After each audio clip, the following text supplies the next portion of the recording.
বাঙালির ঐতিহ্য পুলি পিঠা থেকে আপনার সন্তান কেন বঞ্চিত থাকবে? আপনি ছোটবেলায় এই ঐতিহ্যবাহী খাবারটা খেয়েছেন এবং যখন এটা রান্না হয়েছে তখন কিন্তু পুরো বাংলাটা একেবারে কিন্তু ঘ্রাণে মৌ মৌ করছে, কারণ পুলি পিঠাটা তৈরি হয় খেজুরের গুড়, নারিকেল এবং ডোয়ের মাধ্যমে, এবং এখানে বিভিন্ন ধরনের মশলা ব্যবহার করা হয়। যখন এটা ব্যবহার করা হয়, রান্না করা হয়, পুরো বাসাতে কিন্তু একেবারে ঘ্রাণে ভরে যায়। মাশাআল্লাহ, এখানে দেখেন কি পরিমাণে কিন্তু খেজুরের পুর ব্যবহার করা হয়েছে, এবং এটা যখন মুখে যায় এটার স্বাদ জাস্ট মুখটা ভরে যায়।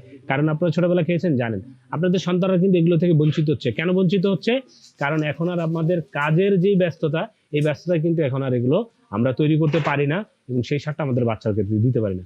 সো আমজাদ ফুড কি করতেছে, তাদের মজা ব্র্যান্ডের মাধ্যমে এই যে ট্রেডিশন পুলি পিঠাটা সেটাকে আধুনিক সিস্টেমে নিয়ে এসে এবং পারফেক্টলি প্রিমিয়াম সেগমেন্টে নিয়ে এসে আপনাদেরকে প্রোভাইড করতেছে প্রিমিয়াম বক্সে।